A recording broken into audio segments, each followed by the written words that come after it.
The Raiders get a win over the Ravens. How crazy is that? I would have never guessed in a million years that they would win this game. What's going on with Lamar and the Ravens right now? I know. Is there cause for concern? Because did you see Yes, there after is. the uh, the Chiefs game, like Isaiah Likely was talking to the media afterwards, and he was like, "Oh, well, if that's the Chiefs, like if that's what they bring to the playoffs, they better watch out." And it's like, you guys fucking lost. What are you talking about, dude? They might not make the playoffs with the way the Steelers defense is playing.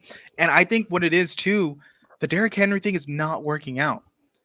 Like you would have thought bringing Derrick Henry into this run heavy offense with Lamar Jackson next to him, oh yeah, they're gonna run the ball. When Derrick Henry comes in, you're forcing Lamar to go under center, and the defense knows crowd the line, they're gonna run it.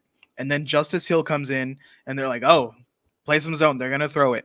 Like I feel when I watch Lamar and Derrick Henry, it looks so uncomfortable, and they just haven't worked out. Like, how can we balance this? I also don't like Lamar losing weight in this offseason. I think that he's a guy that they do powers, they do a lot of him running. I want that weight on him to be able to take those hits and to be able to drive forward.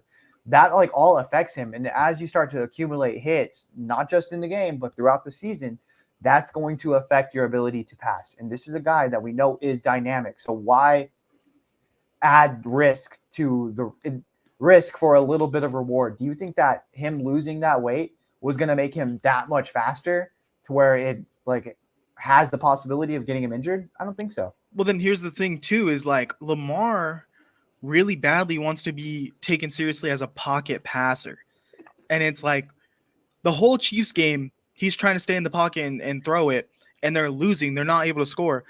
When it got down to crunch time, he actually started to run the ball. Then they scored they're almost going to win the game. And I just don't know why. I'm sure health reasons he wants to like save it till the end of the year, but you need to mix in more runs with Lamar because that's who he is. He is not a guy that should be a pure pocket passer. And I know he can do it. I'm not saying he's not a quarterback. He can, but like when you have that as your most elite trait, like you should be using it more and not kind of shunning it. Exactly. That's a skill set that you have available to you. You have this in your arsenal. Go out and use it. Use it to your advantage. You don't even have to take punishment. Slide. Get out into open field, slide. Do what you have to do, but like you can do that. It's crazy to me. And so yeah, I think there's a lot of concern moving forward for this Ravens team because you're right. Like this Steelers defense is crazy, bro. It is insane. So they're going to be a force to reckon with. And if you want to make a deep playoff push, like you can't be losing games like this. You can't be losing to the Raiders. I mean, props to Antonio Pierce. I mean, literally no one believes in him right now other than the Raiders locker room. And he Yeah, got a win against the Ravens. So that's a huge feather in his cap.